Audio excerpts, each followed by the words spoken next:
جی آج ہم ایک اور جنگ کی طرف لوگوں کا جو ہے وہ توجہ دلانا چاہتے ہیں جو کہ یورپ میں لڑی جا رہی ہے، وہ ہے روس اور یوکرین کے درمیان ہونے والی جنگ۔ اس کی موجودہ صورتحال کے بارے میں ہم سلمان بھائی سے پوچھتے ہیں۔ سلمان بھائی، آج ہمیں ذرا یورپ میں تو لے کے چلیں اور وہاں کی صورتحال جو نیٹو اور جو صف آرا ہے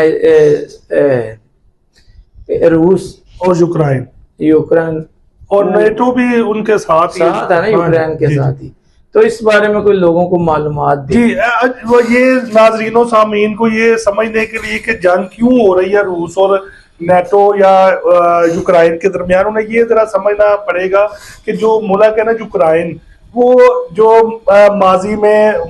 روس کا ہی حصہ تھا، یو ایس ایس آر جو کہہ رہے کہ یونائٹڈ اسٹیٹس آف رشیا تھی، ان کا حصہ تھا، جس میں 3 ممالک تھے، جس میں یوکرائن ہے، ازبکستان ہے اور جو اس کے آذربائیجان۔ تو اس میں یہ دیکھا جائے گا کہ جو یوکرائن ہے، جب 1991 میں یو ایس ایس آر ٹوٹا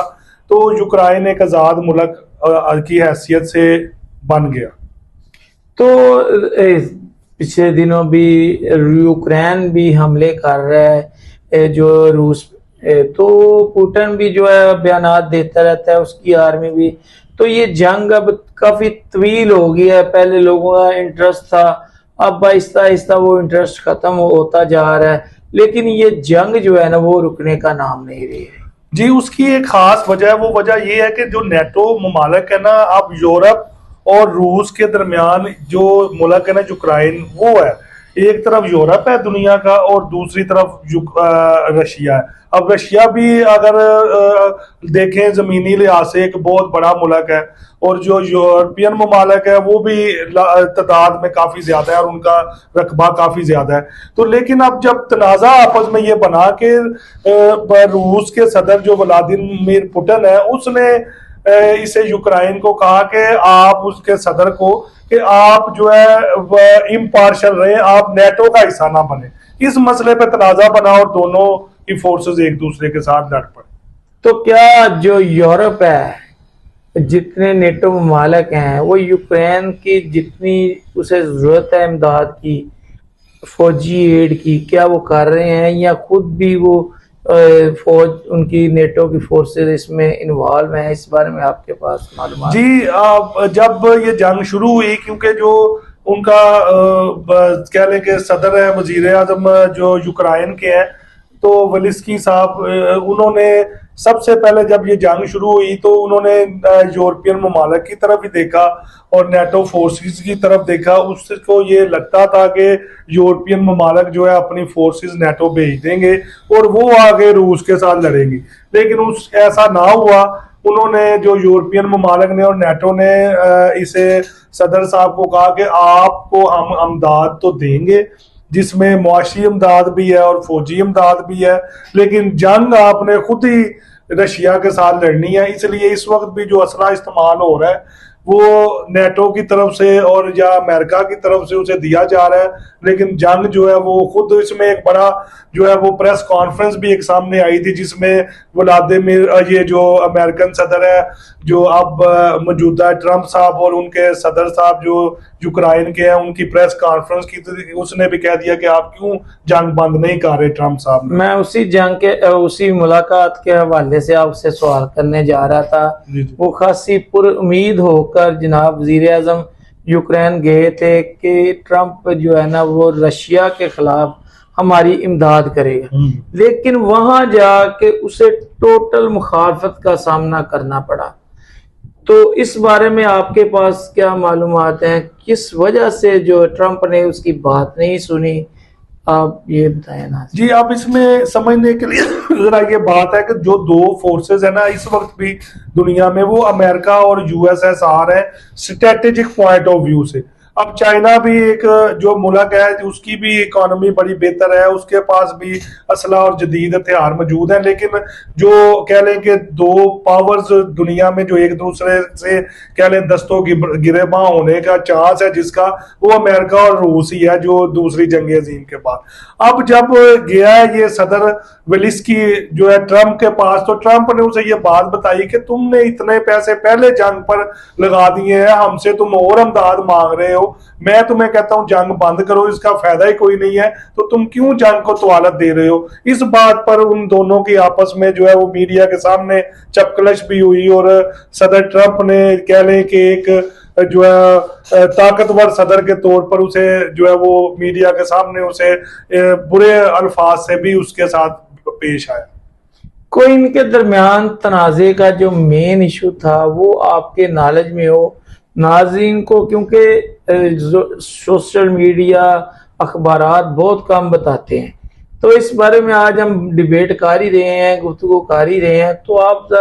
تھوڑا سا ہمیں اس کا مین ایشو جو جنگ انہوں کی ہوئی ہے وہ ریزن کو بتائیں. جی میں بتاتا ہوں. اس میں 1991 میں جب آزادی ملی نا یوکرائن کو, تو یوکرائن کے پاس سب سے زیادہ دنیا کے سب سے زیادہ جو اٹامک بم تھے نا وہ یوکرائن میں تھے, اور ہے کس کے تھے, وہ USSR کے تھے, یونائٹڈ اسٹیٹس آف رشیا کے, لیکن وہ اسے چلانے کی اہلیت نہیں تھا رکھتا. اس کے جو ڈیٹونیٹرز تھے, اس کو جو چلانے کا جو سارا سامان تھا وہ رشیا کے پاس تھا. اب وہ 4 سال تک وہ ایٹم بم جو کئی 100 کی تعداد میں تھے, سینکڑوں کی اپنے پاس رکھ کے رشیا کے ساتھ ڈائلاگ کرتا رہا کہ یہ بم ہمارے پاس رہنے چاہیے. اس دوران رشیا نے جو انٹرنیشنل ایجنسی ہے جو ڈیل کرتی ہے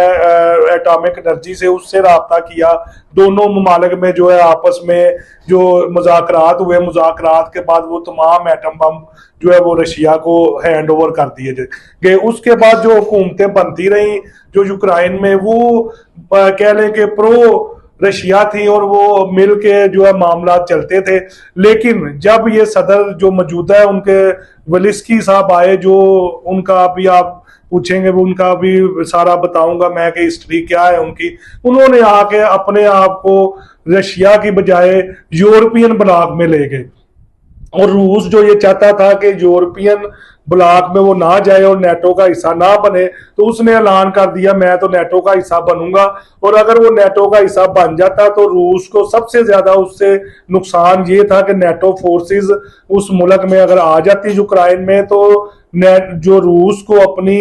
جو کہہ لیں کہ دفاعی معاملات میں جو ہے بہت زیادہ تحفظات تھے. اس بنیاد پہ دونوں ممالک میں جنگ ہوئی. تو جو یوکرین کے صدر ہیں, پریزیڈنٹ ہیں, آپ ان کے بیک گراؤنڈ کے بارے میں ذرا لوگوں کو بتائیں. جی وہ اصل میں جو صدر صاحب جیسے کہتے ہیں نا کہ کرشماتی لیڈرشپ ایک ہوتی ہے, جیسے دوسرے ممالک میں بھی ہے کہ اچانک کوئی بندہ جو ہے وہ سامنے آ جاتا ہے اور صدر یا وزیر اعظم بن جاتا ہے ملک کا. ان کے ساتھ بھی ایسا ہوا. وہ ایک جو یوکرائن کا ایک مشہور ٹی وی چینل تھا, اس کے ایک شو جیسے چلتا ہے, جیسے پاکستان میں بھی مختلف شوز ہوتے ہیں کامیڈی کے, اس میں سے وہ اس کے ہوسٹ تھے اور کامیڈی شوز کرتے تھے. اور وہ لوگوں کو اپنے شوز میں بلا کر ان کے ساتھ ہنسی مذاق اور یہ اس طرح کے معاملات, سیاسی بھی جو ہے وہ ہوتی تھی اس میں ٹاک, اور دوسری بھی اس طرح لوگوں میں ان کی مقبولیت بہت زیادہ ہو گئی اس ٹی وی شو کے توسط سے. اور جب الیکشن ہوا وہ بطور صدر اس میں کھڑے ہو گئے, لوگوں نے انہیں ووٹ ڈالے کیونکہ وہ لوگوں میں ٹی وی چینل اور وہ جو ہے شو بہت مشہور تھا. اس کی وجہ سے ان کا کوئی سیاسی بیک گراؤنڈ نہیں تھا, انہیں اپنے ملک کے معاملات کا جو کہہ لیں کہ ایک سیاست کے طالب علم کے طور پر نہیں علم تھا, جو اسٹریٹجک پالیسیز کا. جب وہ بطور صدر بنے تو ان کا پہلے ہی یہ نعرہ تھا کہ روس سے دور ہونا چاہیے اور یورپ کے قریب ہونا چاہیے یوکرائن کو. انہوں نے صدر بن کے اپنی پالیسی پر عمل کر دی. تو یہ تو ہوا ان کا بیک گراؤنڈ. اب ہم ایک کویسچن جو بڑا ویلڈ کویسچن ہے جو کہ پوچھنا بنتا ہے, یہ 2 جنگیں ہو رہی ہیں, دنیا میں تباہی ہو رہی ہے, غزہ میں تباہی ہو رہی ہے,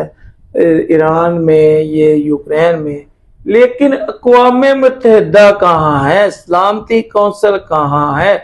جو دوسرے ممالک یعنی کہ پاکستان, قطر وغیرہ میڈیشن کر رہے ہیں, وہ معاملات کو سلجھانے کی طرف لگے ہوئے ہیں, جس کا کام تھا جو اس مقصد کے لیے بنے کہ جنگیں روکنے کے لیے، وہ ادارہ کہاں ہے؟ اس کے بارے میں آپ ہمیں بتائیں کہ وہ ادارہ کیا کر رہا ہے، کہاں ہے؟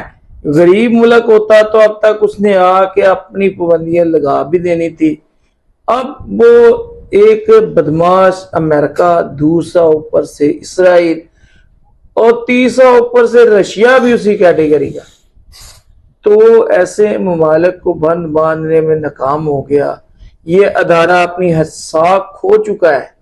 اس بارے میں آپ ذرا بتائیں ناظرین کو۔ جی، میں اس میں جو علامہ اقبال صاحب کا ایک شعر ہے جس کا ایک مصرع ہے کہ ہے جرم ضعیفی کی سزا مرگ مفاجات۔ اب حالات یہ ہیں کہ جب U N O United Nations Organisation جو ہے بنی، وہ جب دوسری جنگ عظیم ختم ہوئی، اس جنگ عظیم دوم کی اختتام پر جو ہے وہ تمام جو تھے ممالک جو دوسری جنگ عظیم کے اثرات سے بری طرح متاثر ہوئے تھے، انہوں نے یہ سوچا کہ کوئی ایسا ادارہ بنایا جائے جو مختلف ممالک کے درمیان جو تنازعات ہیں ان کا بہتر طریقے سے حل نکال سکے۔ اس سے پہلے بھی جو ہے ایک ادارہ کام کر رہا تھا انٹرنیشنل طور پر، اسے کہتے تھے لیگ آف نیشنز، لیکن لیگ آف نیشنز جو ہے وہ پہلی جنگ عظیم اور دوسری جنگ عظیم کے دوران جو ہے وہ جنگیں رکوانے میں ناکام رہا، جس میں کروڑوں کی تعداد میں جو ہے انسان دوسری جنگ عظیم میں لقمہ اجل بنے۔ اس کے بعد یونائٹڈ نیشنز آرگنائزیشن کی بنیاد رکھی گئی جس کا مقصد صرف یہی تھا کہ تنازعات کو حل کیا جائے، لیکن افسوس کی بات یہ کہنی پڑ رہی ہے کہ اس کے قیام کے بعد سے 1945 میں جب دوسری جنگ عظیم ختم ہوئی، اس کے بعد سے جو بھی تنازعات دنیا میں وقوع پذیر ہوئے ہیں، جس میں مسئلہ کشمیر بھی ہے، جس میں بوسنیا چیچنیا کا مسئلہ بھی ہے، جس میں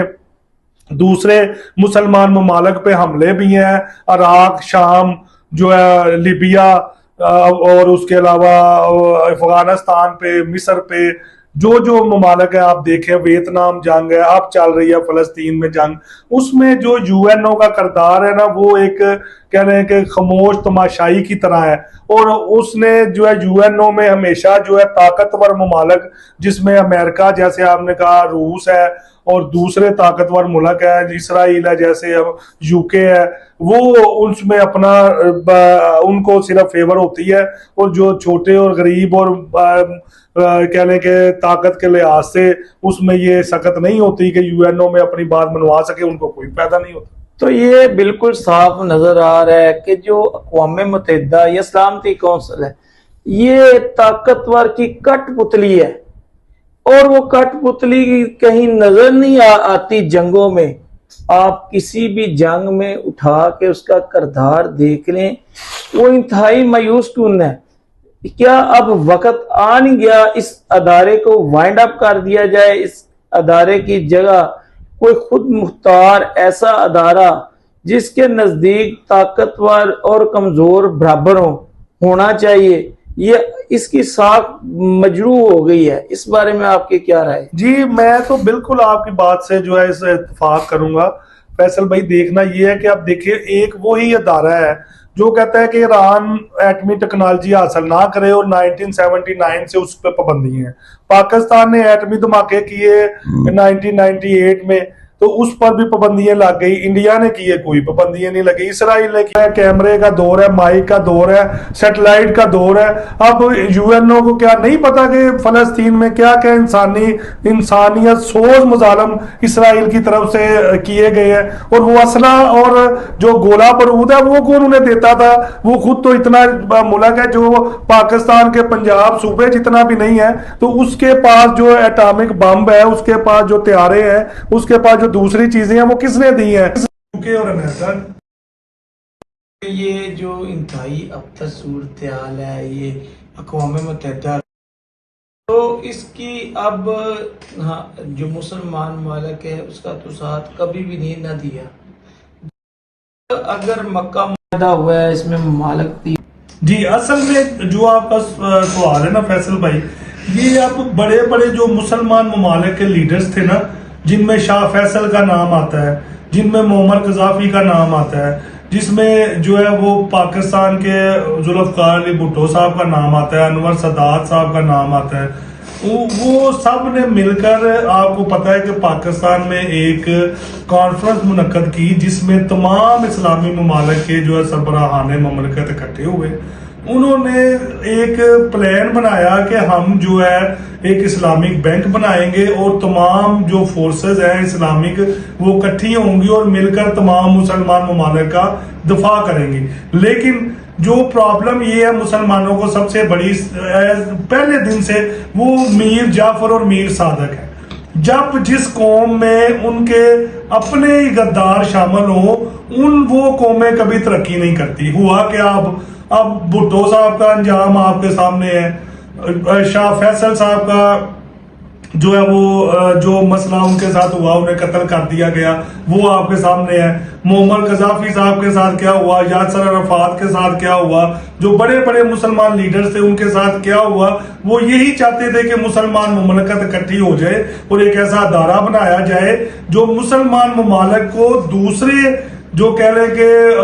دہشت گرد اور کہہ لیں کہ بدماش ممالک ہیں ان کی اجارہ داری سے بچایا جا سکے. مسئلہ اب بھی یہی ہے، جو ممالک اب اکٹھے ہونا چاہتے ہیں، جو بقایا رہ گئے ہیں، جو باقیوں میں تو جو کہہ لیں انتشار پسندانہ قوتوں نے ان ممالک میں حکمرانوں کو ختم کر دیا، لوگوں کو جو ہے وہ مجبور کر دیا. لیکن اس کے لیے سب سے ضروری یہ ہے معاشی نظام کسی بھی ملک کا بہتر ہونا چاہیے. پاکستان بار بار یہ کہہ تو رہا ہے کہ ہم اس اتحاد کا حصہ بن جائیں جس میں ترکی بھی شامل ہو، سعودی عرب بھی شامل ہو اور ایران بھی ہو. لیکن پاکستان کے معاشی مسائل کے حل کے لیے بھی امیر ممالک جن میں خلیجی ممالک ہے اور سر فہرست سعودی عرب ہے انہیں کچھ کرنا چاہیے کہ ہمیں جو ہماری مملکت ہے اور ہماری عوام ہے وہ بھی خوشحال ہو، ہمارے خزانے بھرے ہو اور ہمیں اپنے روٹی اور مکان اور کپڑے کی فکر نہ ہو، بلکہ یہ فکر ہو کہ ہم نے حرم کی پاسبانی کیسے کرنی ہے ان کے سامنے. چلیں ناظرین، یہ جنگوں کا اختتام تو کیسے ہوگا یہ آنے والا وقت بتائے گا، اور امید کرتے ہیں کہ مسلمان امہ کے لیے جو معاہدہ ہونے جا رہا ہے، جو یہ ہوا ہے معاہدہ، جو ابتدا ہوئی ہے، دیکھتے ہیں مسلمان ممالک کے لیے یہ تحفظ کا معاہدہ ہوگا. اس میں آگے چل کر تمام مسلمان ممالک شامل ہوں گے جو ان بدماشوں کے خلاف سیسا پلائی ہوئی دیوار ثابت ہوں گے. اللہ آپ پر میرا حامی نصر.